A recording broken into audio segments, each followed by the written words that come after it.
союз мезгилиндеги реформа аракеттер, андан кийинки азыркы көз карандысты алгандан кийинки билим берүү тармагындагы реформалык аракеттер боюнча, анан азыркы күн боюнча дагы бир баарлашалы. Баягы гумандаштыруу деп демократизация деген ушундай багыт кетти да. Ошонун аркасында анан бул биздин окуучу кандай болуш керек деп туруп анан ошондо биринчи жолу так айтылган ошол гармоническое развитие учащийся деп. Баланын ар тараптан өнүктүрүү деп. Кандай реакция биздин иштегенден анан ата-энелер кандай болчу эле ошол бир эстесеңиз бир эпизоддордо ошо. Ооба, эми балдардын ата-энеси бар да.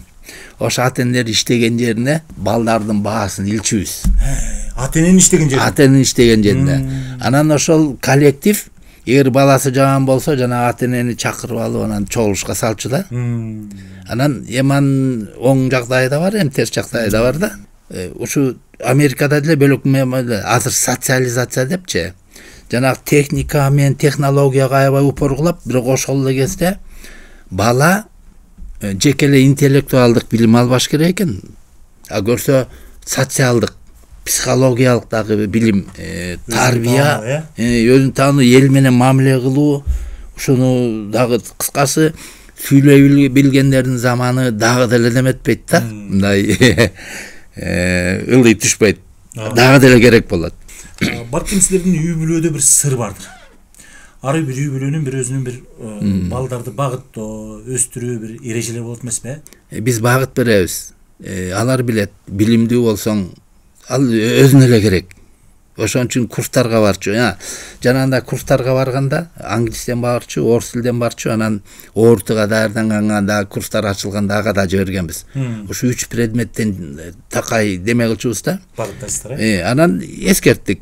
Силер бизде акча жок. Өз күчүңөр менен каяка окусаңар, пожалуйста. Азыркы реформалык аракеттерге кандай дейсиз? Кандай артыкчылыктар бар? Балким кемчиликтерин көрүп аткандырсыз. Окуу көндүмдөрүн, окуу жөндөмдүүлүгүн артыруучу каражат катары караш керек да шахматты. Окуганды үйрөнсө, эсептегенди үйрөнсө, анан дүйнөлүк маданияттын баалуулуктарын өзүнө сиңире алса, ал кийин жакшы жашай алат, ал кийин согушпайт, ал тынчтыкты көздөген адам болот деп анда дагы бар да. Башкача айтканда, биздин бул билим берүү тармагында жасап аткан ишибиз бул дүйнөлүк талап, экинчиден бул дүйнөгө интеграциялоонун жалгыз жолу да. Арбаңыздар, ардактуу агартуучулар, ата-энелер, замандаштар. Биз кезектеги Педсовет подкастыбызды баштайбыз. Бүгүн бизге өзгөчө бир конок келип отурат да. Чолпонбек агай. Чолпонбек агай мына 70ке таяп калды. Каны жанынан бүткөн бир агартуучу деп койсок болот агай мына. Тиги 70-жылдардан бери ушул агартуу секторунда келатат. 1992 агай, республикада жыл мугалими болдуңуз. Бир канча жыл Нарындагы атактуу Чкалов мектебин жетектеп турган, Нарында областтык билим берүү башкармалыгынын башчысы болдуңуз. Бир канча долбоорлордо иштеп калдыңыз агай, Анан эң негизгиси агай азыр 70ке таяп калса дагы, мына бир айдан кийин 70ке чыгат агай, бир айга жетпеген убакытта. Бактыгүл Тиленбаевдин шахмат борборунда кичинекей бир жеткинчек балдар менен иштеп, келечектеги чемпиондорду даярдап чыгарып атат. Балдардын калыптануусуна өзүнүн салымын кошуп келатат. Анан дагы күчтүүсү мына жакын арада дүйнөнүн 125 өлкөсүнөн катышкан Жок. 19 өлкөсүнөн катышкан, 125 катышуучу катышкан шахматчылардын арасында, ветерандардын арасында ошол 125 дүйнөдөн келген шахматистердин арасында 9 балдан 9 бал алыптырсыз, агай? 9 оюндан 9. Максималдуу бал алыпсыз да, туура. Дүйнө чемпиону аттыктыңыз. Кут болсун, агай. Рахмат. Мен дагы эмнесин айтпай калдым, агай, сиз жөнүндө. Мен айтпай калган нерсе бар. Ошол да. Анда месе ушул Чолпон агай, урматтуу агартуучулар, ата-энелер, менин оюмча суроолор болсо бериңиздер, камдаңыздар агайга. Биз агайдын баягы союз мезгилиндеги реформа аракеттер, андан кийинки азыркы көз карандысты алгандан кийинки билим берүү тармагындагы реформалык аракеттер боюнча, анан азыркы күн боюнча дагы бир баарлашалы. Менин оюмча бир кенен биз тармакта баарлашканга аракет кылабыз. Жолдонбек ага кош келдиңиз анда. Рахмат. Кандайсыз анан? Кудайга шүгүр. Чемпионатыңыз жөнүндө сүйлөшсөк анда. Кандай болду? Эми Кайсы шаарда өттү? Грециянын Крит аралында болду. Анан негизи бул баягы мисалы үчүн аябай бизде популярдуу мисалы бокс деп коелу да. Күрөш. Алардын профессиональный баягы уюмдары бар да. Анан мисалы үчүн Дмитрий Бивол 4 категориядан чемпион болду го. Андан кийин баарын биригип анан да неметти да. Анан бул шахматта дагы ошондой 2 категория бар да. Бирөө официалдуу жанагы профессионалдар ойногон, жанагы Гукеш, Карлсендер ойногон. Алардын деңгээли өтө жогору. Андан тышкары анан баягы любитель деп коет, мындай шахмат сүйүүчүлөр. Шахмат сүйүүчү деп коет да. Андан кийинкилердин арасында өзүнчө өтөт. Анан ошонун ичинен ар бир кишинин рейтинги бар да. Мисалы үчүн күрөштө наилепчайший вес, легкий вес деген сыяктуу бул шахматта дагы рейтинги сан менен рейтинг болот. Сан менен болот. Ошондон мен 1750ге чейинки рейтингтердин арасында анан чемпион болдум да. 1700ге чейинкилердин арасында 1750 эл аралык рейтингге ошондон ылдыйкылардын арасында. Анан эми Кудай дүйнөдөгү 1700дүккө кирет экенсиз да, 1700ге чейинкилерге. 1750 рейтингге чейинкилердин күчтүүсү деп койсо болот да. Бул экен аябай чоң маселе. Себеби шахматты ар бирибиз ойнойбуз, чалабыл ойнойбуз. Бирок ошол дүйнөдөгү 1000дикке, 2000дикке чейинкилерге кириш дагы бул оңой эмес, туурабы? Анан эми мен ошондон шахмат ойногум келбей калды. Статусту түшүрүш керек да. Жана окушларыңыздан, ошо барып келгенден кийин окушларыңыздан ага келип ойнойбуз деп чыккан. Жок.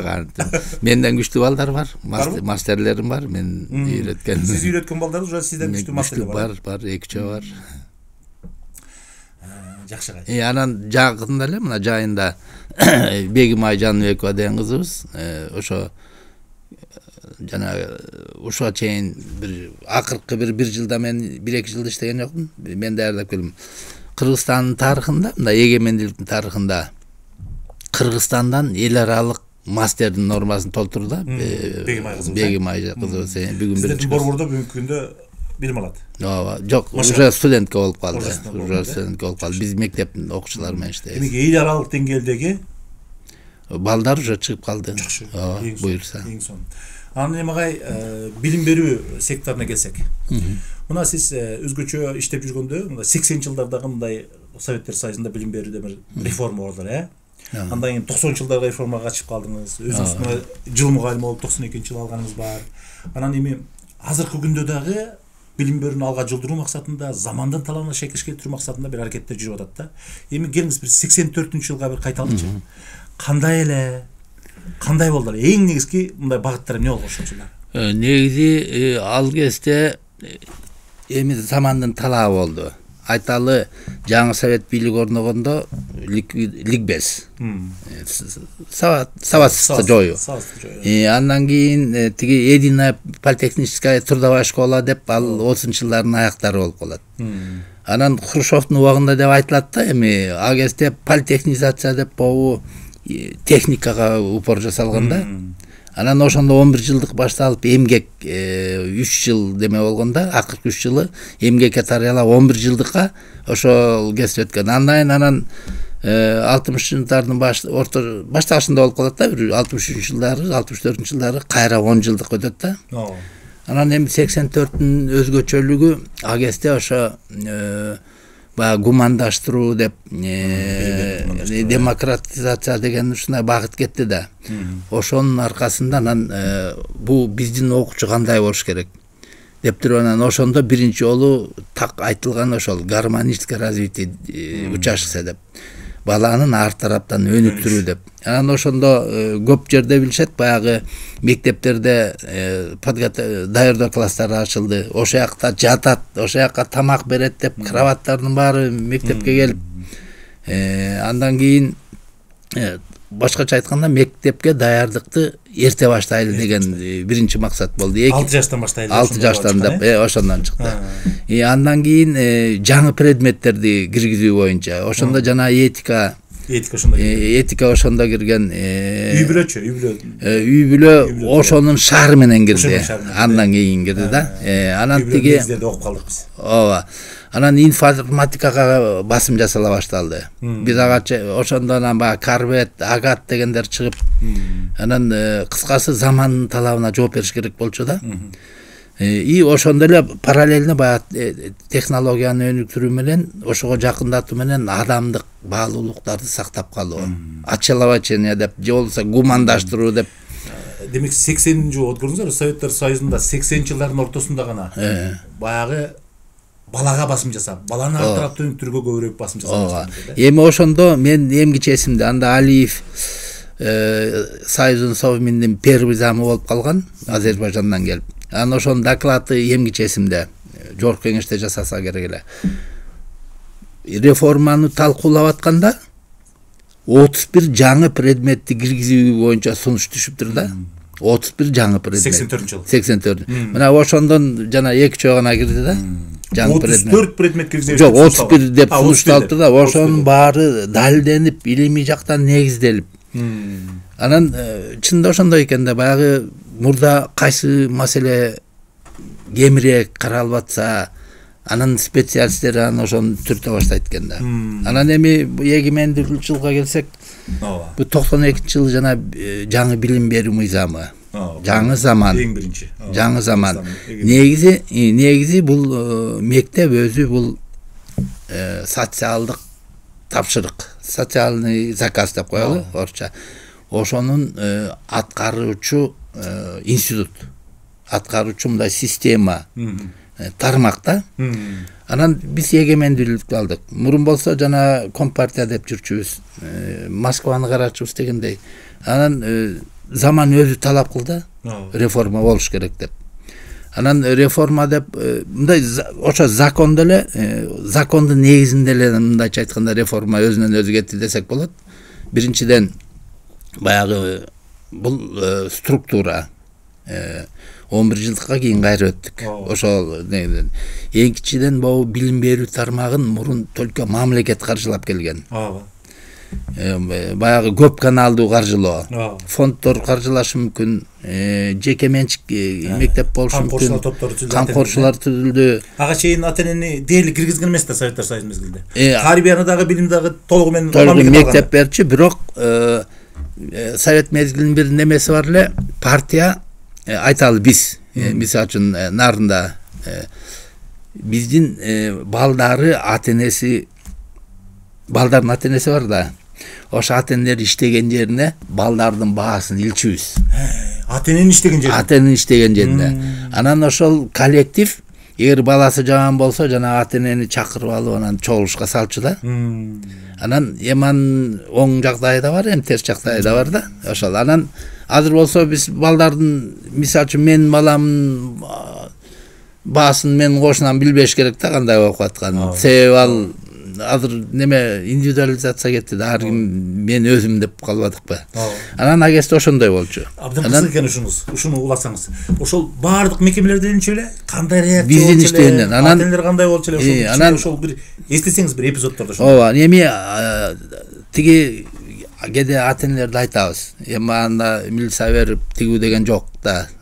Просто ата-энелер чогулушу, ата-энелер комитет иштечү. Бирок ошондо деле көп неме айтылчу эмес, тиги баягы сын көп айтылбайт, бирок мугалим айтып койсо кичине ата-эне уялып калчу да. Анан агесте баягы эл эмне дейт деген сөз бар эмес беле, күчтүү болчу да. Мугалимдин авторитети өтө күчтүү. Мугалимдин авторитети жакшы болчу. Анан жанагын илгенден кийин баягы жалаң эки алган баланын ата-энеси мындай уялып калчу да, тиги эми аракет кылып атабыз деп жок дегенде мойнуна алып, мындай мектеп түгүнөлү маани берчү да.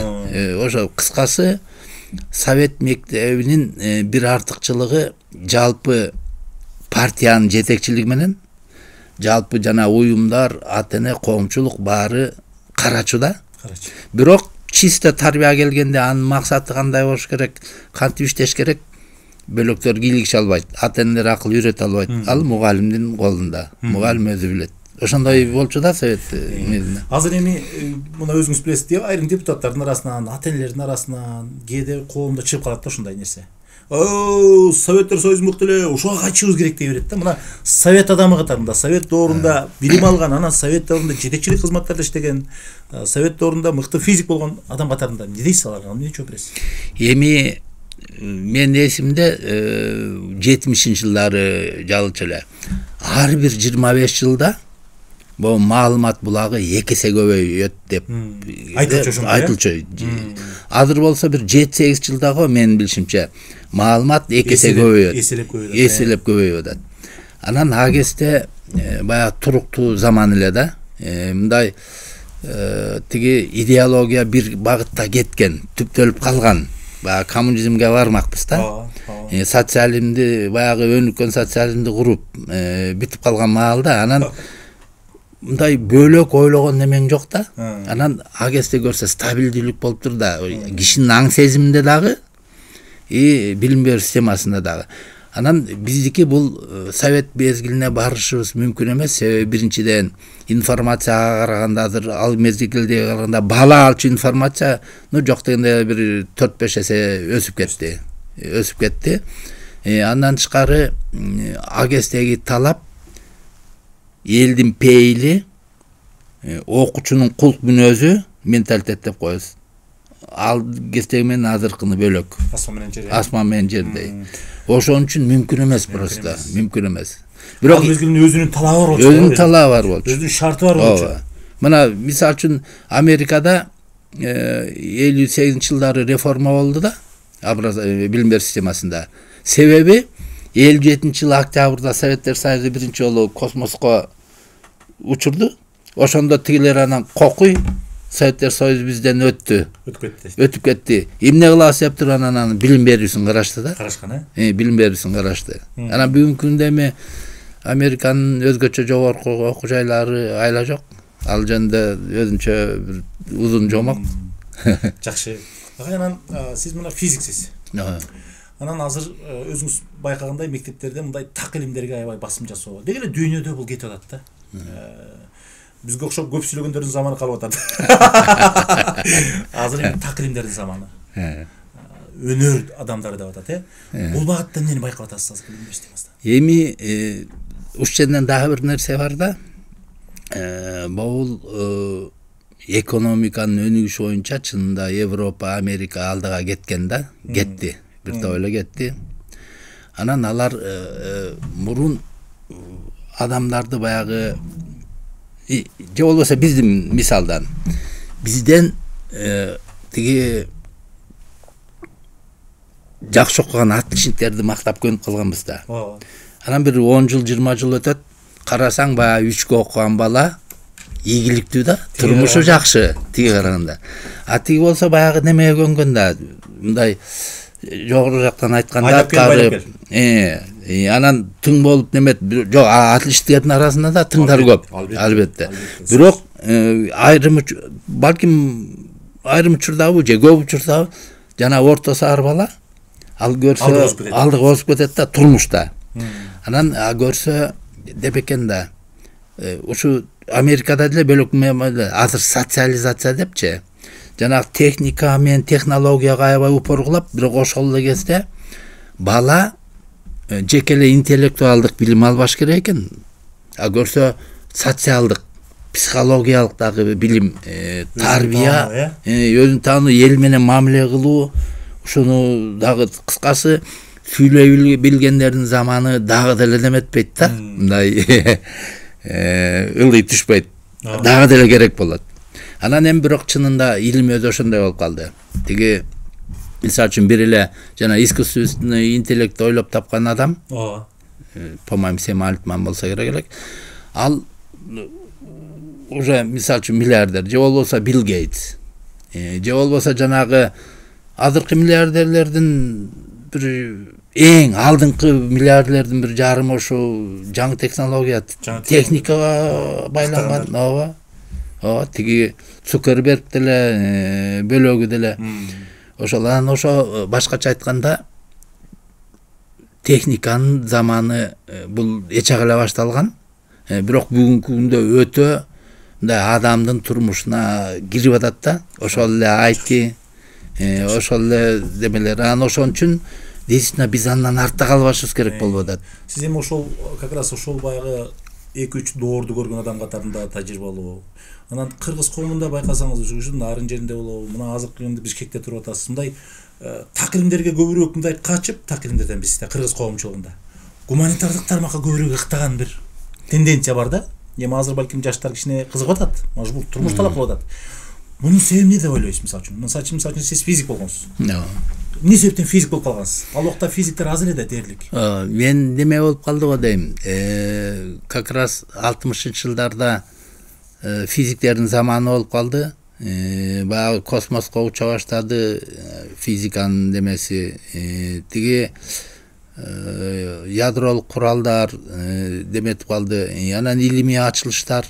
Анан целый жана Академгородок деп Новосибирскке шаарлар курулду. Анан ошондон деметип калды, ошоюзда таасири болсо керек да. Мен өзүм мугалим болом деп ойлогон эмесмин. Мен бир окумуштуу физик болом деп ойлочумун. Бирок бүгүнкүдө мугалим болгонума 1000 мерте ыраазымын да. Себеби менин жашымдагы инженер тигилер көпчүлүгү үйдө отурат да. Мугалим болсо дагы эле иштеп дайым иш бар, дайым иш бар. Анан жана суроо эми жана чынын айтыш керек, биз окуп жүргөн жылдары, по-моему, тарых факультетине өтүш кыйын болчу. Себеби тарых факультетине өткөндөр кийин чоң болчу да. Партиялык кызматтарды. Андан кийин ошол эле мезгилде орус тили упор боло башталды. Себеби орус тилин билгендер грамотный деп эсептелип көбүрөөк көтөрүлчү. Андан кийин англис тили кетти. 90-жылдары. Биздин заманда уже англис тилин билгендер жакшы. Тиги ийгиликтерге жете башлады да, турмушу жакшы болуп, иши илгерилеп. Андан кийин жана социология, политология деп бул бир мода тенденция го, бирок акыркы менин байкашымча тың балдар, кыздардын көпчүлүгү IT деп атышат да. Азыр IT деп атат, менин баамымда. Анан эми алба конкурс немелерин карап көрсө болот. Анан медицина жагы эч убакта неметкен эмес. Бирок ошол эле мезгилде байкайсыз да, сиз так физик мугалим катарында өзүңүз байкап калдыңыз да, мындай айыл жерлеринде ошол физика, математика, геометрия, химия сыяктуу сабактарда мындай коркуу бар. Бул адистердин жетишпегендигиненби, жакшы билбегендигиненби, эмнеден болушу мүмкүн? Эми мен баягы мектепте иштеп жүргөндө таң калгам да. 58-жылы чыккан уч педгиз деген бар болчу, Москвадан чыккан. Ошондогу физикалык приборлор мен 70-жылдарда иштей баштадым. Ошондо күнү-күнкүдө иштеп турчу. Кыскасы физиканы окутууга курал жарак жетиштүү болчу. Приборлор. Анан биздин кийинки мезгилде анын бири да жок. 90-жылдар жок болуп калды. 90-жылдар болду. Деле бир поставка болгон. Эчтене кылбай калды да. Ооба. Анан ошонун таасири деп ойлойм. Физика бул так илим, бул мындай практикалык илим. Аны бала колу менен кармап тиги неме кылып көрүш керек. Эксперимент жасабаса ал жөн эле жаттама деме болот. Эми ушунден дагы бир баалоо боюнча бизде мурун зун деп баягы билим билгичтик гөндүм деп баа койчубуз да. Ошондо деле 5-6 бала, 5ке билген бала жанагы окуган нерсесин түшүнүп, турмушта колдонууну билиши керек болчу да. Биз болсо көбүнчө навыгын карабай, ЗУ билимин эле, знание менен умениясын, даже умениясын карабай. Умениясын да карачубуз. Даже билимин карап эле фактологический деме өтүп кеттик да. Союздун эң чоң бир каталысы, ошол союздук мектептер ушул басымдуу эле да көпчүлүк. Кийин девальвация болуп кетти. Мен союздан кийин 90-жылдар. Жок. Ушу 80-жылдары баштады окшойт. Себеби мен мектепте бир мектептин юбилейин өткөрөйүн деп анан карап калдым выпускниктерди. Ошо карасам, кийин райондун жетекчиси болуп жүргөн жигиттер күлдү. Агай, мен двоечник бекемин деп, троечник экен. Ошолор тың эле болгон. То есть баанын данныйын карадыңыз да, кандай бүткөн мектеп? Жок, баягы кимди чакырабыз, кимдер бул нарында жашап атат, кимдер немеде деп. Анан ошондо бул мен алардын немесинен деп ойлобойм. мындай начар окуганан баага талап дейсине 50-60-жылдары күчтүү болгон. Демек реалдуу коюлчу. Реалдуу коюлчу. Анан кийин биз кийинки мугалимдер бузуп ийдик да. Бааны жеңилдете баштадык. Эмне себептен бузулуп кетти? Эмне себеп болду? Бир канча себептерин атаңызчы. Эми балким биринчиден жанагындай бала көндүмүн текшергенге мүмкүнчүлүк болбой калды. Себеби окуу каражаттары жетишпейт. Мисалы үчүн физиканын примеринде айталы, же химиянын, биологиянын. Экинчиден балким неме да болушу мүмкүн. Мисалы үчүн айталы тил сабагынан, адабиятынан окуп келип айтып берсе болот, тарыхтанчы. Анан ал бала тияктан 5 алып атат. Анан тиги мугалим, физик мугалим балким неметет да. Ой, ушу мен гендерин кесип коюп атам го. Ушу жакшы эле аракет кылып атат деп анан балким анан жарым балга көтөрүп коет. Анан ошентип анан система боюнча кетет. Себеби балага 5 коюп аткан мугалим жагымдуу мугалим. Анан жанагынтип 4 отличникке 4 койгон, ударникке 3 койгон мугалим уже бөлөк да. Анан социалдык мелдештинде таасири болду го дейм болду. Баягы кайсы андай да показатель болду. Ооба, ошондой заман. Бирок мен айтып коюшум керек. Мектепти баалоо эң кыйын да. Биринчи баабы элдики, баягы кайсы мектепке эл көп барса, баласын көп алып барса, значит ал жакшы мектеп, эл билет. Анан ошондо дагы мындай бирдиктүү союз багы бул тоталитардык система. Ар бир нерсеге өзүнүн инструкциясы болгон. Оңго барсаң эмне кылышың керек, солго барсаң бүт, мындайча айтканда да. И то ошондо мектепти баалоонун критерии болгон эмес да, иштеп чыгылган эмес. Ошондо дагы орусчасында примерное деп айтылчу да, примерное содержание образования, примерная оценка деятельности деме деп. Болжолдуу гана баалачу экен да. Болжолдуу баалачу. Себеби алар да түшүнчү да. Себеби айталы, мисалы үчүн гимназияга тандалган бала келет. Жөн мектепке именно любой баланы кабыл алышың керек да. Милдеттүү түрдө. Анан ошондо бизде бала кандай кирди эле, кандай чыкты деген деме деле иштелип чыккан эмес. Баа ошондон болуш керек. Болбосо биз элиттин школдорду мактап атабыз да. Бирок алардын эмгеги бар, что ошого жеткирип алган, ошо статуска. Фактически чынында кирген менен чыккандын айырмасынан чыгыш керек эле да. Бирок аны баалоо дейсине кыйын да. Абдан жакшы агай.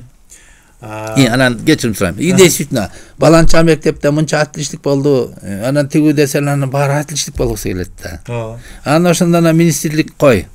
Андай болсо деп анан медалисттерди тестирлөө башталды. Андан кийин ОРТ киргизилди. Бул именно баалоонун объективдүүлүгүнө мектептерди жеткирүү. Анан убагында болгон, мисалы үчүн 5 отличник белип бирөө да өтпөй калган мектеп директорлорун уяткарып, баягы неметкен жок. Бирок алар деле уялып калышты болуш керек. Чындап эле биз 5 бала берсек, бирөө да өзүн тастыктаган жок деп. Анан ошентип отурган аженде дагы неме кирип кетти окшойт. Өң тааныштык болуп кетпесин деп анан мына месе деп анан да жоюп ташташпады. Тиги бүгүнкү күндө мектеп эле берип коет. Бирок мунун артында бир кичине неме бар.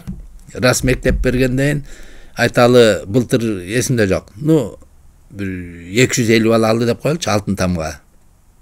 Мына быйыл көрөсүңөр 1000 бала алат. Грубо говоря, эмдиги жылы 1200. Себеби мектеп өзү бергенде уже бөлөк да, жанагы биринчи суроондой уландысы да, ошонун жообу.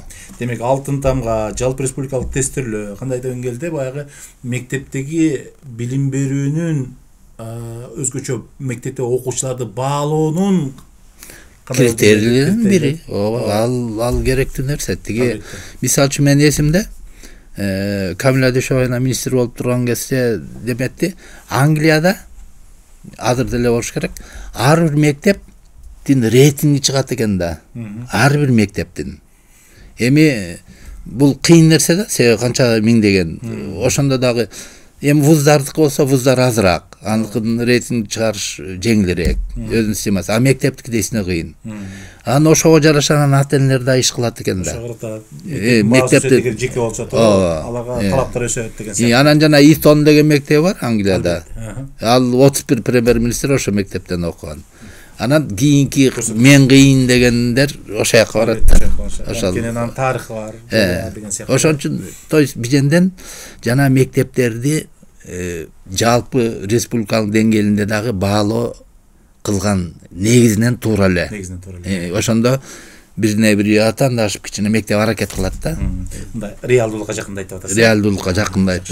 Эми балдардын мындай көрсөткүчүнүн жакшырышында деги эле мындай ийгиликтүү болушунда мектептен чыккары ушул үй бүлөнүн дагы мааниси маанилүү да. Эми бүгүнкү күндө мына азыркы күндө мына Бактыгүл Тиленбаеванын шахмат мектеби мындай Кыргызстанда таанылып калды. Көчө эле 10 жылыңыздар билгиңиздер, кут болсун, жакшы. Рахмат. Балким силердин үй бүлөдө бир сыр бардыр. Ар бир үй бүлөнүн бир өзүнүн бир балдарды багыттоо, өстүрүү бир эрежелери болот эмеспи? Келиңиз, балалыкка бир кайталычы. Кандай бир эрежелер бар, кандай сыр бар? Эми биринчиден баягы сиз канча бир туугансыз, ошондон баштаңыз? 11. 11 бир тууган. Апабыз баягы орусча айтканда маткерине эле, тиги батыр эне. Анан ал киши курсту бүтүп туруп анан математика сабагынан бериптир. Согуштан кийинки мезгилдерде, согуш убагында, анан согуштан кийинки мезгилдерде курс бир 6 айлык курста окуп туруп. Анан өз мектепте жүргөндө комсомол активистка болуп, согушка, танкага акча чогултуп ушундай иштери бар да. Анан атабыз болсо баягы чарба кызматкери болгондо, партиялык кызматкер. Башкарма, секретарь, райком дегендей. Анан бирок кандай болсо да алар ушу биздин билимге көп деме болчу экен да. Атабыз сөзсүз анда 6 күн окучубуз да. Суббота күнү дневник текшермей, ошонун жыйынтыгы менен анан талкуу. Мисалы үчүн 3-чү күнү бир да баа болбой калса, эмне бүгүнү эчтеке немете алган жоксуң бу. Демек 6-чы күн сайын атаңыздардын артына барасыздар. Дневниктер көрсөтөсүздөр. Ооба. Ошондо эреже үйдө. Ошондо эреже. Андан тышкары баланын бир демеси болсо мектепке өзү барат. Анан тиги эгер мектепке биздин балдардан бирөө атабыз мектепке келатса чочуйбуз, эмне келатат, эмне күнөөбүз болду экен деп чочуйбуз да. Согуштун инвалиди. Анан ошол болду окшойт да. Тиги биз мисалы үчүн студент кезде окууга барып, окууга келип неметип калганда, тиги то есть билим биринчи орунда болчу. Сиздин үй бүлөдө. Биздин үй бүлөдө билим. Конечно, анан атабыз мындай өтө таза киши эле, кочкорлуктар эмгиче мындай аңыз кылып айтышат, кишинин орусча айтканда честныйлыгы. Тиги ошону өздөрүнүн жүрүш туруш, элге мамилеси менен анан тарбия берген да. Анан ошонун жыйынтыгынан бир эжебиз тики спецсредний образованиясы, медицинский, калганы бүт жогорку билимде. Эми азыркы жогорку билим менен мурункунун айырмасы чоң. Азыр контракт менен ага окугуч ошол. Андан тышкары демек бирөө ошол жанагындай адистикти орто жанагы техникум деңгээлинде бүткөн экен, медучишаны калган бүт жогорку. Ооба. Өз күчүбүз менен. Андан тышкары жана мындай 1 сентябрь күнү ар бирибиз жаңы сумкага ээ болчубуз. Анан бир ВДНХга барып калып, анан мага эсимде подарок первоклассника деген момда чоң эме бар эле. Ичинде карандаш, пенал тигулары бар. Ошондо ар бирибизге келчү да. Тиги эки жака чыгып калса. Демек сыртка чыкса сөзсүз түрдө ошол мектепке тиешелүү эме келчү. Анан бул кийим кечек тигууга кишинин түшүнүгү жок болчу, мындай билчү эмес да. Ал кандай кет, аны апабыз деме кылчу. Демек көрөрмандар, урматтуу агартуучулар, мына Чолпон агайлардын да үй бүлөсүндө байкап атабыз. Демек эң негизги нерсеси мектептен чыккары үй бүлө. Демек атаңыз менен апаңыз көбүрөөк билимге, анан тартипке маани беришкен да. Анан эми жыйынтыгы анан баягы көркөм өнөргө көп багыттай алышпаптыр да, мен ойлоп көрсөм. Биздин үйдөн мындай чыган музыкант тигүү акындар чыккан жок да. Анан бирок бир нерсени айтып коеюн. Мисалы үчүн жана өзүңүз айтып аткан Бактыгүл Тиленбаева 2022 жылдын Азиянын эң мыкты аял тренери шахмат боюнча. Бул Фиденин чечими. Азиянын өлкөлөрүнүн ичинде. 4 материктен бирден киши аныкташкан. Себеби 2022 жылы аялдар жылы деп деме кылышыптыр. Анан ошондо конгрессте Индиядан анан ушинтип чечишкенде Азия боюнча эң мыкты ургачылардан тренер ушу киши деп. Андан тышкары мен жана 92-жылы жыл мугалими деп жогоруда айтып кеттиңиз. Анан былтыр болсо менин бир карындашым мектептен тышкаркы мекемелердин тарбиячысы конкурсунда гран-прини алды. Республика боюнча. Балыкчыда ошо тиги ДОТС деп коет го. Ошол анан анан мен балдарым деле кээ бирөө бу мындай да мактанып алыңыз азыр. Мактанып атат деп айтыш керек, бирок факты менен айтыш керек да. Мен илгери эсимде. Эми а кишилер өтүп деле кетти. Кыргыз тилине жанталашып күйгөн адамдар бар болчу да. Бирок балдары орусча сүйлөчү. Анан мисалы үчүн мен өзүм билим берүү тармагында болгондон кийин анан балдар неме болуш керек. Мен колуктум кайын журтта дагы билим берүүгө басым жасалганда. Анан мен өзүм балдарыма эле айтсам, экөө медаль бар кезде медаль менен бүттү мектепте. 4 тең отличник болгон. Экөө кийинки экөө жанагы ОРТга туш келип калды. Экөө тең золотой сертификат, алтын сертификат менен бүтүшкөн. Андан кийин тиги улуусу бүгүнкү күндө ошо славянскийди, вузду баары тең бирөө медакадемияны мындай кичине жетпей калды. Калгандары бүт с отличием кызыл диплом. Анан улуусу славянскийде болуп, эконом болуп, азыр жана Кыргызстандын киносун жана Кан тиги уларга түрткүлөп жүрөт да. Экинчиси болсо Бангалордо магистратураны бүтүп калды медицинадан. Анан чет элдик уюмдарда иштеп, бүгүнкү күндө Грецияда жана ВОЗ бүткүл дүйнөлүк саясат уюмунун Европа бөлүмүндө жооптуу кызматта да. Ошо жана безопасность деп деме ошо жакта иштейт. Үчүнчүбүз болсо тиги Аутсадана дегенде окуду.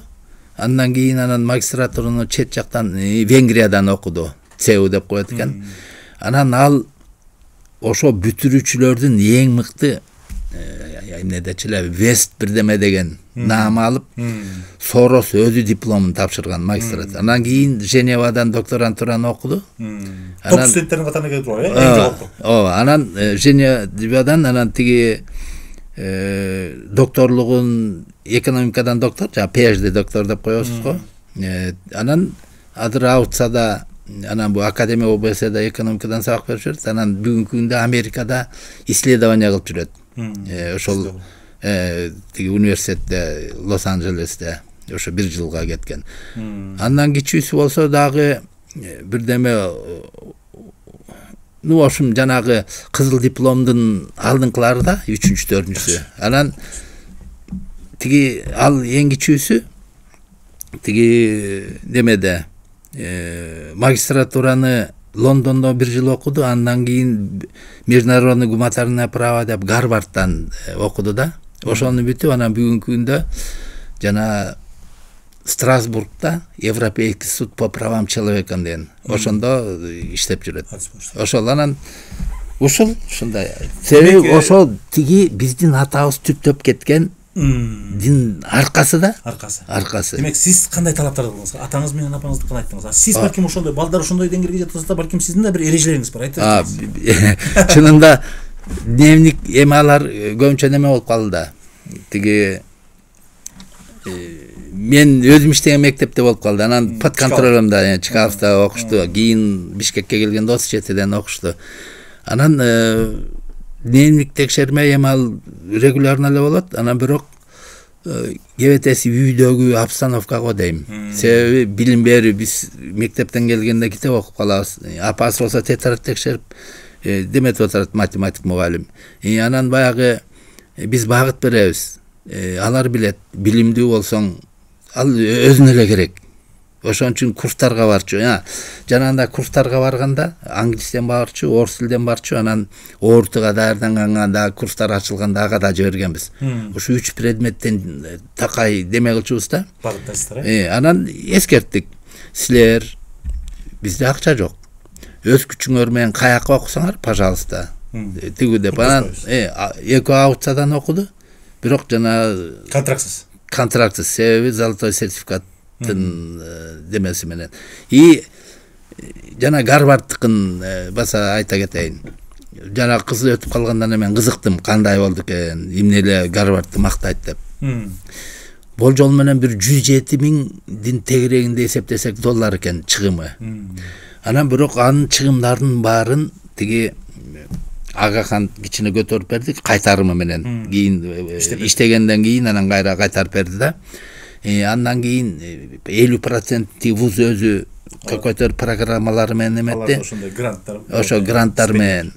Анан чынында бир 25%-ин мурда чогуу окуган чет элдик кыздары, аларды эми биздикиндей болбойт экен. Жок, бир 20дай процентин ошолор жардам беришип, анан кийин мен кайтарып берем деп өздөрүнүн демелери бар да. Болгону биз баягы сүйүнгөнүбүздөн где-то 800 беке 1000ге чыкыл доллар баягы жол расходтун деп. Кыскасы балдар билет да, что бизден материальный жардам болбойт, өздөрү аракет кылыш керек. Өздөрү көрүш керек. Биз неме да мен кийинчерээк бир ушул боюнча дагы китеп жазган оюм бар. Себеби мындай деп ойлойбуз да, алардын деле кийин айтып беришкен. Биз сиздерди мындай деметпесин, переживать этпесин деп туруп айтчу эмеспиз деп анан көп кантип кыйналгандарын тиякта окуп жүргөндө. Иштеген. Жана Салам Нью-Йоркчу. Аны көргөнгө чейин биз ойлочубуз, чет мамлекетке барган, Америкага барганын баары эле байып кетет деп, жыргап жүрөт деп. А көрсө бөлөк экен да. Анан ушул боюнча мен кийин деметип турган. Бирок негизгиси ошо балдар билиш керек да, балдар өзү сезиш керек, что ата-энеси аларды жакшы көрөт. Колдон келгенин жасайт, бирок бала керек. Бала өзү аракет кылыш керек да, өзү жанталаш керек. Жакшы, эң соң. Мына үй бүлөлүк абдан жакшы мисалдарды айтып, мен ойлойм, ошо ата-энелерге, биздин коомчулукка, замандаштарга бул абдан бир сонун өрнөк да. Демек, кээ бир учурда ушундай айтып калат, кээ бир мугалимдер. Мен өзүм кечке балдар менен жүрүп дейт, менин балдарым окубай калды деген мугалимдер бар да. Буга эмне дейсиз? Эми чынында тиги мен кыздарым жана математикадан апасына келатса, деп урушчу, мен чарчадым математикада деп туруп анан улусуна барчы деп ошондон сурачы деп ошондой чында бар. Бирок ошондо дагы үйдөгү мындай жагдай, кырдаал өзү ошондой болуш керек да, что бала окусам мен жакшы киши болом, өзүм тың болом дегенди түшүнүш керек да. Ошол жанагы эле мугалим өзүнүн жүрүш-турушу менен билим берүүгө мамилеси менен ошону сиңириш керек да, мээсине дагы, канына, жүрөгүнө да. Анан ошондон мисал үчүн да, мен Биримкуловдарды тиги атасы заслуженный учитель болгон директор Биримкулов, Токтогулдуктар болуш керек да. Доктор технический наук Улан Нургазиевич бир баласы. Политехник ректор болуп жүргөн киши. Ооба. Нурлан Нургазиевич проректор болуп жүргөн. Анан үчүнчүдө ушундай академик немелер болду да.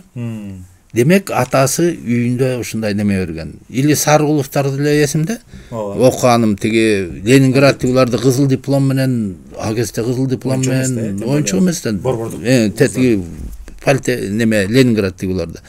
Ушундай семьяларды көбүрөөк демеш керек да. Анан эми дагы бир маселе, аска. Мен 26 мектепте директор болгондо ушу үй бүлөгө акцент кылып, ата-энелер деметпейт. Тиги үй бүлөлүк конкурс уюштурдум да. Номинациялары. Үйдө спортко кандай мамиле кылат, үйгө интеллектуалдык жактан кандай мамиле кылат, анан көркөм өнөргө деп. Анан ошондон жеңүүчүлөрүн чыгарып, элге жарыялап, мына могулардан үлгү алгыла тиги. Ошондой маселе болуш керек. Андан тышкары дагы мен бу КТРдын бир проектиси бар. Болгондо бир жакшы үй бүлө деген. Анан кээ бир кесиптер жазып калат. Ушул аста үй бүлөнү колдоо, даңазалаган жок, өрнөктүү үй бүлөнү. Себеби көп тарбиянын башаты үй бүлөдө. Жанагы мисал үчүн телефон, мен бүгүнкү күндө чочканым, диний радикализм, анан акча арасында куугандык. Бул үй бүлөдө да Эгер үйгө бала келсе, мисалы үчүн чоң энеси телефондо карап атса, атасы дагы немен отурган бала алыс кетпейт, ал телефондон ал деле телефонго отурат. Ошон үчүн Жусуп Баласагындын сөзү тасталып атат да. Уул кыздан жаман жорук чыгат, ал жоруктар ата-энеден жугат деген. Ошо ата-энеден. Ошо үй бүлөдө баалуулук. Эмне кеп ошондо да анан жанагынтип эле акча менен деметсе, тиги кимдин Дубайдын демеси айтканбы, тиги шейхи жетекчиси, тиги чоң атам төмүнчү, анан мен азыр самолеттор менен жүрөм, бирок менин балам кайра Мерседеске отурат, анын баласы балким төө минип калат деп. То есть даяр оокат, то есть бала өзүн өзү деметкенге көнүш керек экен да. Анан үй бүлөдө ошонун баары багыт болуш керек. Анан мен убагында сунуштап бергем, гестке деле жазып калам. Мисалы үчүн үлгүлүү үй бүлөнү эмне үчүн мамлекеттик же болбосо ката ведомствендик сыйлык уюштурулат.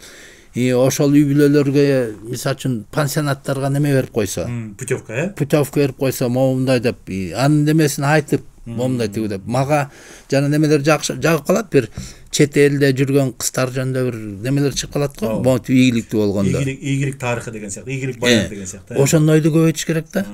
Демек бул биздин мамлекеттик мекемелерге, билим берүү мекемелерине бир жакшы сунуш экен, Мен жанагындай мыкты үй бүлөлүк көрсөткүчү бар үй бүлөлөргө колдоо мамлекет. Коом тараптан, мамлекет тараптан. Баягы илгери бир 10 жашар бала ыйлайт дейт, атамын көңүлү жок, мен кантип чүкө утайын деп. Анан бишенде мамлекет жана үй бүлөнү карап атса, конституцияда деле жазылып турат. Үй бүлө анан бирок реальный неме болгон жок да. Мындай эл арасында бул баланчанын үй бүлөсү жакшы деп кеп айтылат, бирок жанагынтип көтөрмөлөп койсо, мамлекет тараптан да колдоо болсо деген ойда. Анан даңазалоо боюнча биженден эми жана бул массалык маалымат каражаты жөнүндө дагы айтып кеш керек болуп атат. Бизде бир ата-эне бар, бир мугалимди урушуп койсо, ал дүң да республика боюнча. Же болсо бир окуучуну сабап койду деп, ал чоң мамлекеттик деңгээлдеги неме. А жанагы мектепте жасалып аткан көзгө, элдин көзүнө көрүнбөгөн ушунчалык мектепте түйшүктүү майда иштер көп да, канча эмгек талап кылат. Ошонун жакшыларын даңазалоо бизде жок да. Ошол эле любой эле кез карасаң, мындай көп массалык маалымат, жаман жакты, терс нерселерди көбүрөөк, эл дагы, элдин пейили ошондон бузулуп атат да. Азыр эл бай, пейилибиз кедей. Советтер Союзунун убагында эл чында кедей болчу, бирок тең болчу. Бирок пейили бөлөкчө болчу да. Пейили башкача болчу. Анан ушу массалык маалымат каражат, ошол эле жана реформада. Эми баягы биз реформанын тегерегинде сүйлөшүп атпадыкпы? Бул реформада массалык маалымат каражат бул жалпы элдик кыймыл болуш керек да. Чынын айтыш керек. Мына мен жарым кылымга чукул агарт тармагында болуп атам. Мынчалык мектепке чейинки мекеме курулган мезгил болгон эмес. Союз болуп күпүлдөп турган кезде дагы. Мына бүгүнкү жетекчилердин ушун жагын айтып коюш керек да. Мен такай айтып жүрөм. Мынчалык 12 жылдыкка өтүү дагы бул саясий чечим. Бул жогорку жакта. Өтө сонун. Ушул туурасы эми мына сиздин баягы союз мезгилиндеги реформага аракетти айттык. Үй бүлөдөгү сонурлуктөрдү бердиңиз. Эми мына азыркы аракеттер. Мына сиз тажрыйбалуу, пенсия курагандасыз. Эми мындай реалдуу айтасыз дегенде. Азыркы реформалык аракеттерге кандай дейсиз? Кандай артыкчылыктар бар? Балким кемчиликтерин көрүп аткандырсыз. Эми чынында убакыт өткөндөн кийин белгилүү болот да көп нерсе. Анан биринчи айтыш керек, бул чында эрдик. Анан жана ким доктор Шашейнан багына туш келди, реформаны жасаш. Бул чоң милдет да. Немелер жоопкерчилик. Анан любой иште кемчилик болот. Анан депутаты болобу, коомчулук болобу, наоборот колдоо көрсөтүш керек. То есть бул коомдук кыймыл болуш керек да, реформа. Бул 12 жылдыкка өтүү. Бул а кишинин тартагалайын деген аракет эмес. Просто эле бул мезгил талап болуп атат. Жеке кызыкчылыгына байланышка бир нерсе эмес. Ооба, ооба. Анан ошон үчүн жалпы неметип мындай коомчулук колдош керек да, эл колдош керек. Эл жанагынтип өзүнүн баласына тарбиясы аркылуу, неме аркылуу. Анан чынында жана Сингапур деп маселе болуп атат.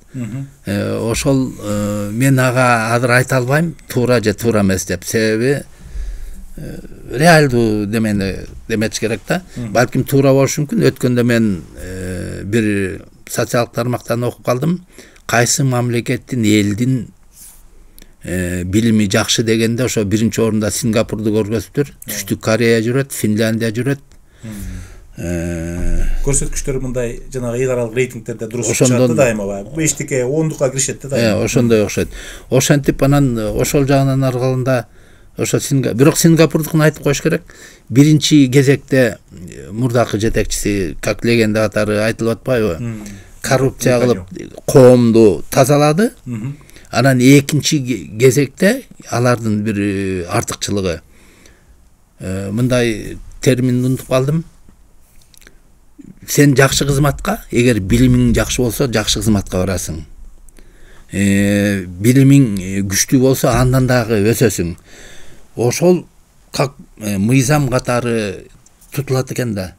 Бизде болсо анан көчөдө жүрүп эле анан жетекчи болуп калгандар бар да. Себеби партиянын мүчөсү болчу активдүү. Же болбосо жогору жактагы бирөөнүн бийликке жакын адамдын немеси. Мына ошол баалоодо жанагы жылдырууда так бир критерийлер жок, Ооба, ооба. Мен билишимче жок болсо керек да. Анан эми азыркы бул мисалы үчүн азыр сиз жогоруда баягы иштеген жерлериңизди айтып кетпедикпи? Эми азыр мындай канча жаштан баштап балдар менен иштеп атасыз? Канча жаштагы балдар менен иштеп атасыз? Шахматчы.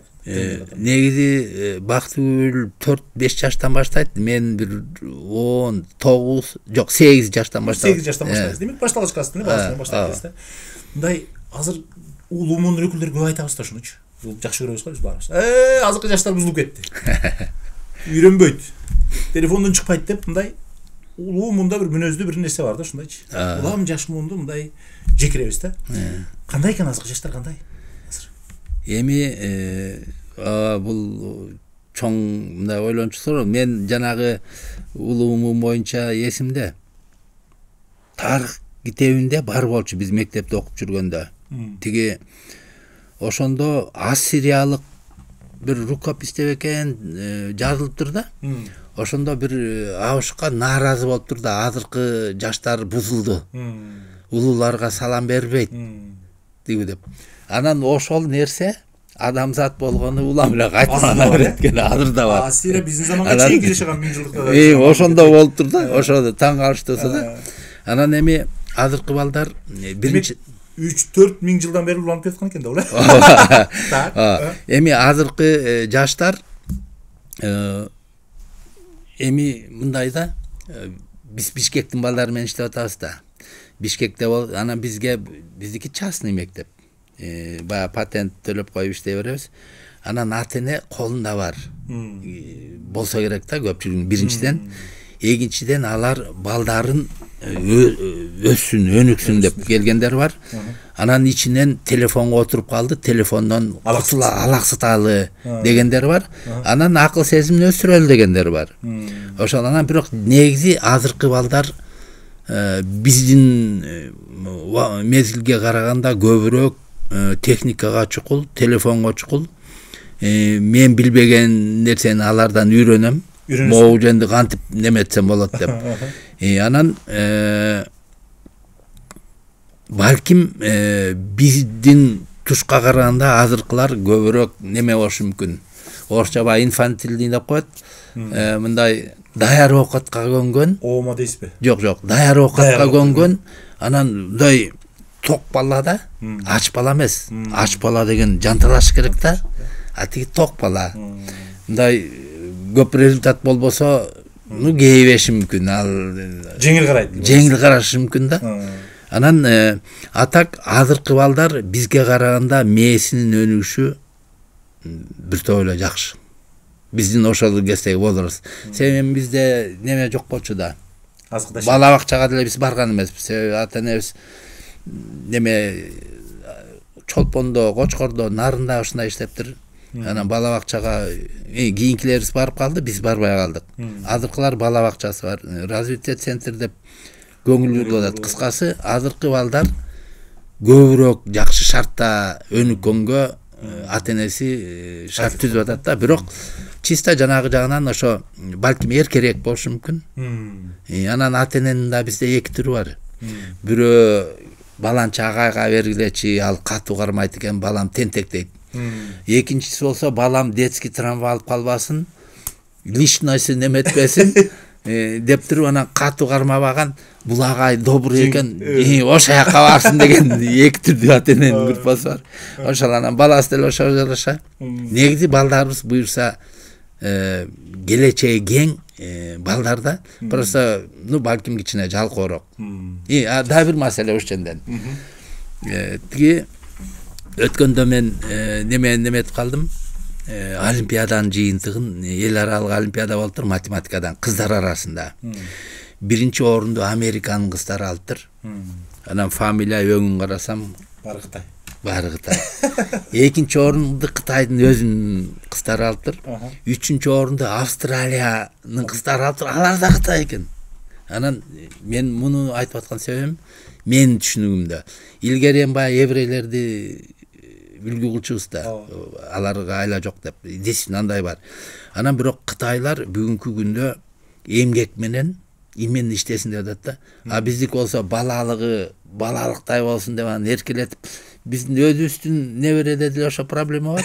Балдарыбыз кайтсак алар эми папа бошап булар кичине балалыгын эметпесинчи. Биз болсо неме кылып, биз болсо көбүрөөк иштептирбиз дейт. Зато силер азыр успешный болуп атасыңар. Булар белгис кийин эми улам ошондой муундарда жанагындай ийгилик жаткан муундарда балдары кичине эс алып ошондой жанагындай цикл жүрөт экен. Ошондой болот го дейм. Ошол анан жакшы. Анан ошондой келиңиз мугалимдерге келели. Мугалимдер менен көп иштеп калдыңыз да.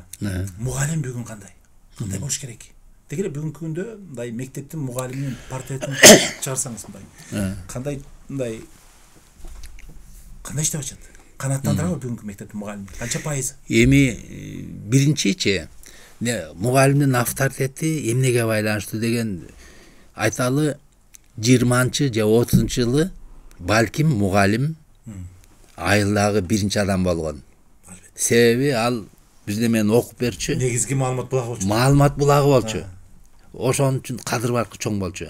Азыр болсо мугалим берген маалыматты интернеттен алат, гезиттен алат, ата энесинен угат, досунан угат дегендей. Биринчи себеби мугалимдин баркынын түшкөнү ошондон да. Анын экинчи себеби убагында дагы баягы арак ичип коюп же туура эмес ишке барган мугалимдер дагы кичине бузду да мугалимдик демени. Мугалимдик авторитетти. Авторитетти. Анан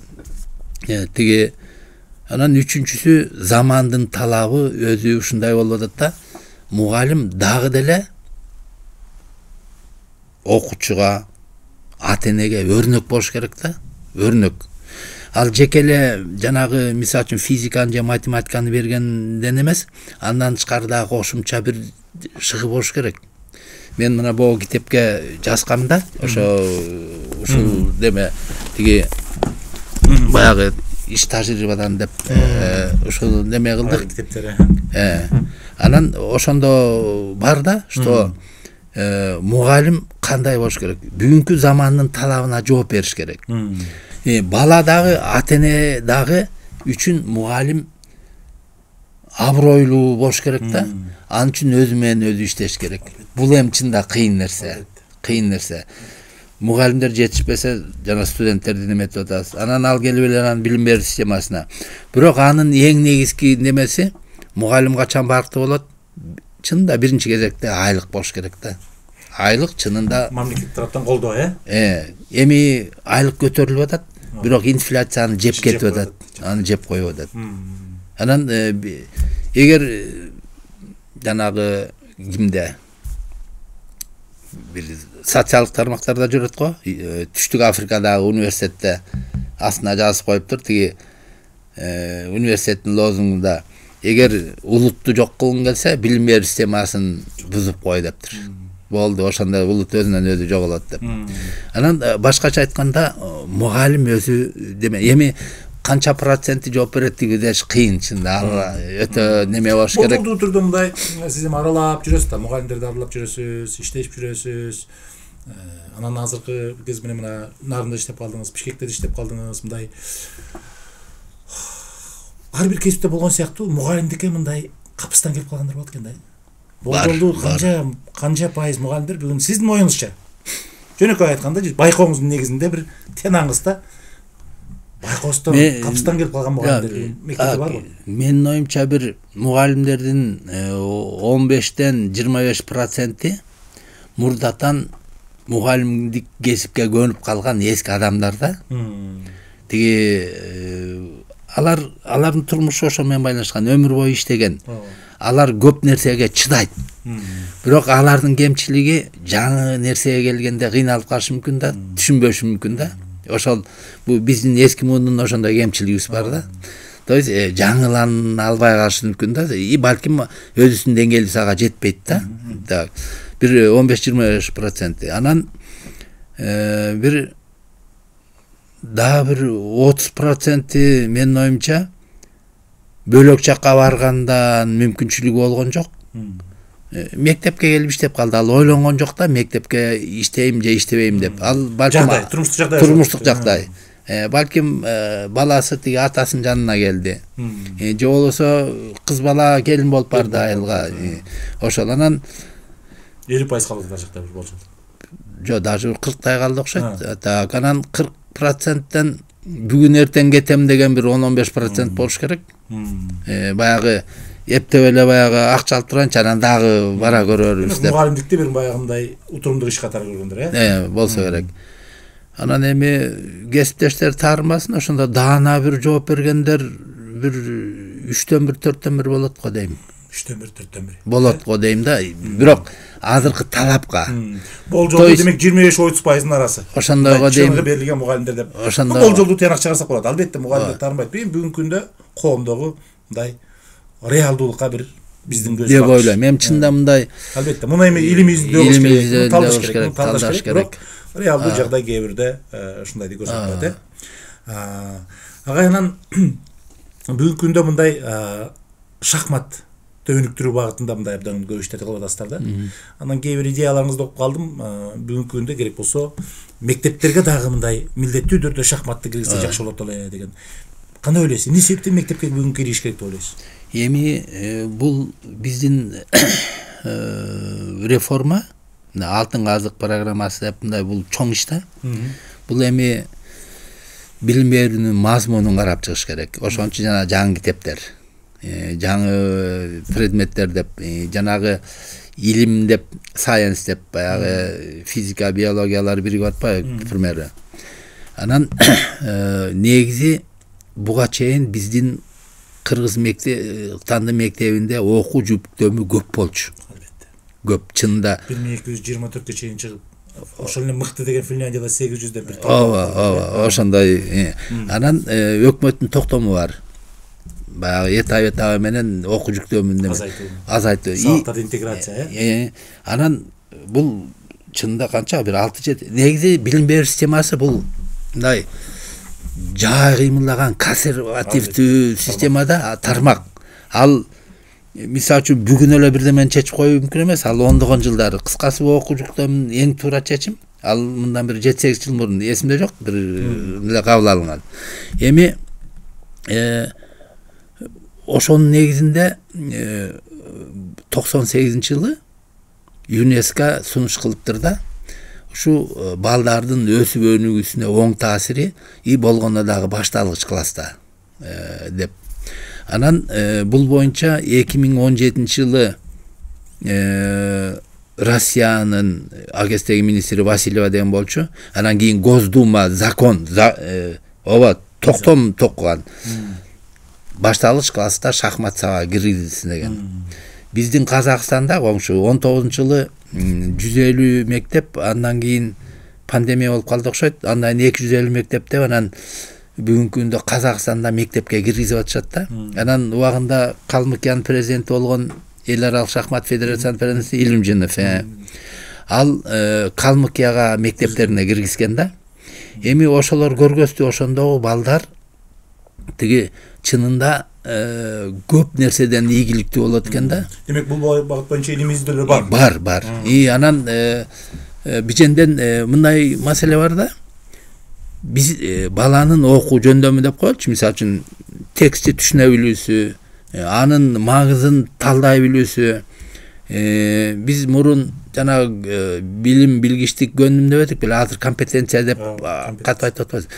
Ошол компетенция, башкача айтканда, маалыматтык болобу, коммуникативдик болобу, ошо маалыматты биздин балдар 11 жылда улам кабыл алат да, физикадан, математикадан жылдан жылга. А шахматист аны ошол мисалы үчүн шахматты билбеген бала 6 класста ошонун элементтерин ээлеп атса, а шахмат ойногон бала ошону жанагы компетенцияларды бир 7-8 жашында уже ошондон баштап өздөштүрө баштайт да. Анан экинчи бир изилдөө боюнча бул музыканы кийин аныктап атышат. Шахмат бул мээнин оң жарым шарчасында өнүктүрөт экен, сол жагында. Себеби айталы сол жагы мисалы үчүн расчет, ой жүгүртүү тиги болсо, оң жагы болсо кооздукту жаратуу, комбинацияны неметүү, бир кооз партия, кыскасы мээнин эки жагын тең өнүгүшкө деме болот экен да. Анан ошол жагынан мен өзүм ойлоп атам да, мен балдарым дагы убагында шахмат ойногон. Милдеттүү болсо дагы ооба, жанагындай мектептерге кружокторду киргизүүгө бир шарт түзүлсө, ага кошумча караш керек. Анан жанагы жана кичине кыскартып кеттик. Биздин эгемендүүлүк убагында кружоктордун саны көбөйгөн. Курсы по выбору, предмети по выбору деп жаңы башталган. Андан кийин акча жетпей аналар бир тобу кыскарды. Анан биженде дагы ошол курстун эсебинен башталгыч класста тиги аракет кылыш керек да. Бул шахматтын баланын мындай как предмет катары эмес, мисалы үчүн как физика кийин жаратылышты үйрөнүүдө, же болбосо биология жандуу жаратылышты неметүүгө үйрөнүп атат да, маалымат алып атат. А шахматты как окуулук жөндөмдүүлүгүн өнүктүрүүчү каражат караш керек да. Как бул ошондо бала шахмат ойногон бала текст оңой түшүнөт, аны маанисин жеткире билет, өзүнчө чечим кабыл алганга үйрөнөт. Мындай тааныш эмес абалга жактайга туш келип калса, ошондон чыгуу жолдорун издейт. Анан кийинчерээк баягы сынчыл ойлом деп көп эле айтылып атпайбы? Мына сынчыл ойлом десе сөзсүз эле сындашыш керек деп кээ бирөөндө, андай эмес да. Сынчыл ойлом деген бул анализдөө. Ошонун жакшы жаманын илгеп туруп, анан жакшысын тамдап алуу, мындай айтканда. А шахматта ошол бар. Себеби абал кайды карайт, позицияны. Анан боягым начар болуп тур, мен ушаны өнүктүрөйүн деген чечимге келет, чечим чыгарганга үйрөнөт.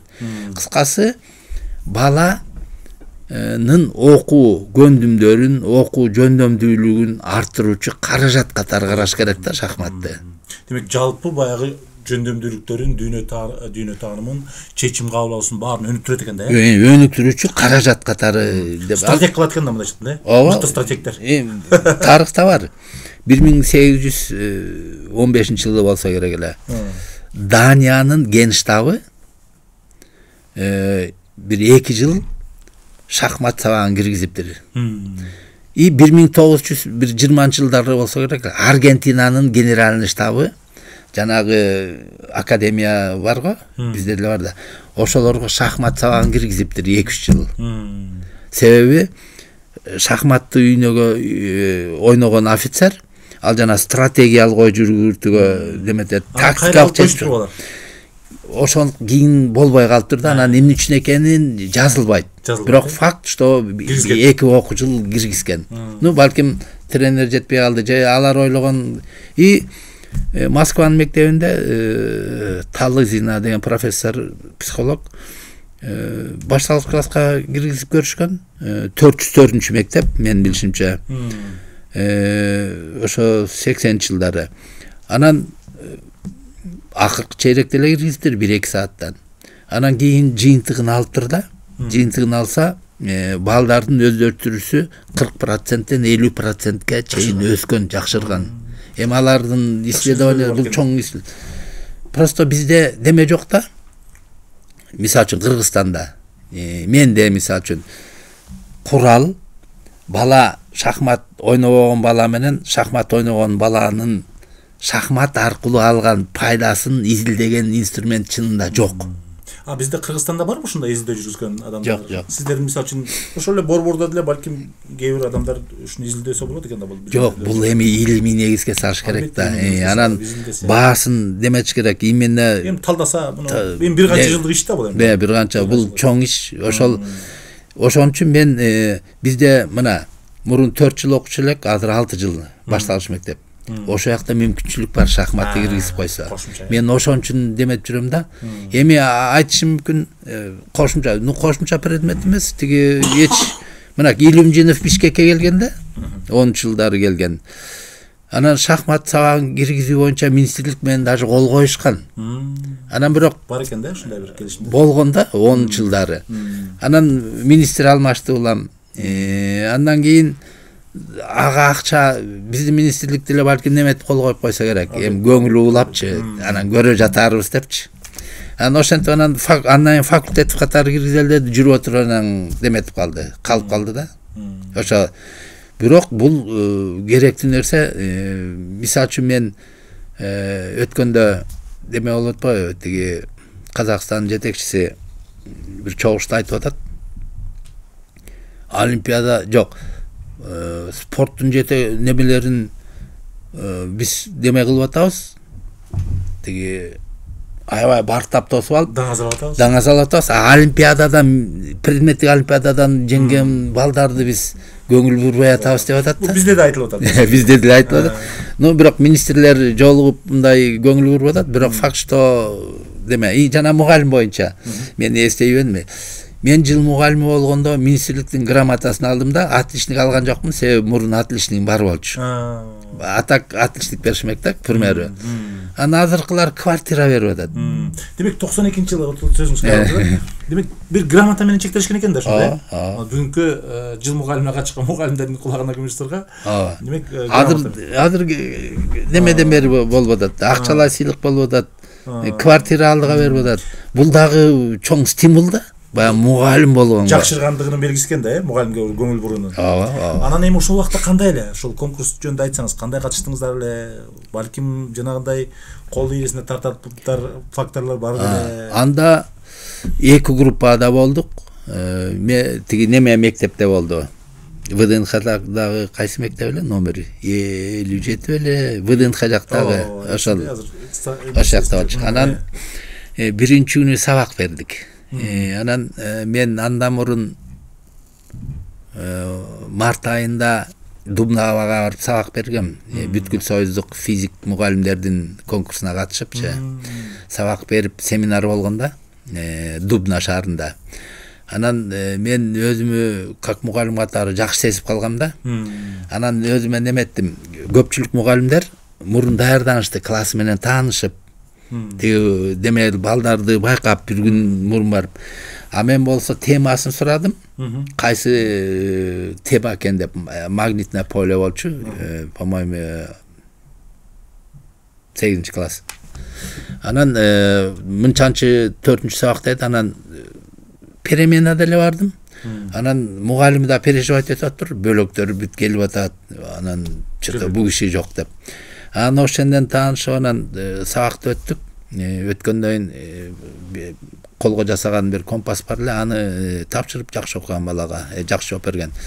Анан мугалимдер, жюринин мүчөлөрү, анан арасынан бир Шевцов деген 61-чи мектепте методист мугалим алдагы бүркөн, анан келип өзүмдөй здоровый күчкөн колун өтүп, спасибо за отличный урок деп. Ошентип анан кетишти да. Анан сабак бердик, анан немелерибизди көргөздүк, окуу куралдарыбыз өзүбүз жасаган. тиги ошонун немеси болду. Анан ошону менен финалга чыктык. Эки немеге. Бирөө правтех училищадан чыкты. Үчөө орус мектептен, үчөө кыргыз мектептен. Мен орус мектептен чыгып атам да, Чкалов мектеби. Эми Чолпонбек ай, айта берсек, мындай дагы көп нерсени талкууласак болот. Анан эми балким мен сиз айтайын деген нерсеңизди суроону бербей калдым. Өзүңүз бир айтайын деген оюңузда келген нерсе барбы? Ошо айта айтсаңыз сизге эркин. Эми биз бул глобалдаштыруу заманына келип калбадыкпы? Азыр өзүнчө бөлүнүп алып жашаган мамлекеттин келечеги деле болбойт. Ал эми дүйнөдө бир 2 мамлекет бар андай. Биз чырмалышып атабыз. Албетте. Бөлөк дүйнө менен, бөлөк мамлекеттер менен. Ошондо биздин балдар тың болбосо, биз алардын керек болсо сырьевой придаток же бир кулуу ушундай бир демеге келебиз. Анын чечүүнүн жалгыз эле жолу балдарыбыз билимдүү, анан тың болуш керек да. Дүйнөлүк жанагы жетишкендиктерге деме ээ болуш, ошого интеграция, ошонун жакшыларын алышыбыз керек. Ошол анан ошондой биз жеке эле бүгүнкү күндүн жетекчи бул замандын талабы да. Себеби мына 90-жылы образование для всех деп бүткүл дүйнөлүк неме болгон. Бардык үчүн билим деп. Ошондо жазылат да, айтылат. Адам баласы жакшы жашаш үчүн сөзсүз түрдө билимдүү болуш керек. И өмүр бою окуш керек деген жери бар да. Ошол анан кийин 2-жылда цели развития тысячелетия деп. Ошондо да 2-пунктта башталгыч класс негизге упор берилип атат.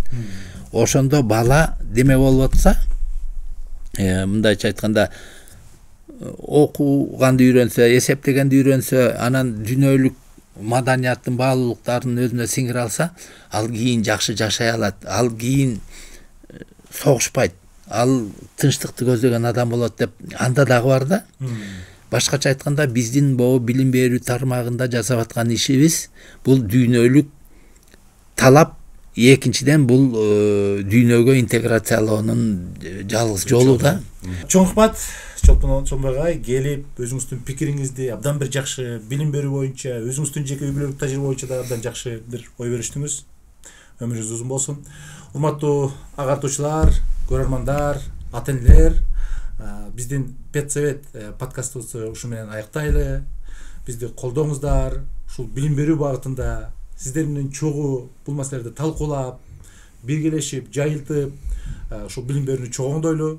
Анда эмесе кийинки эфирден жолугушканча сак саламатта туруңуздар.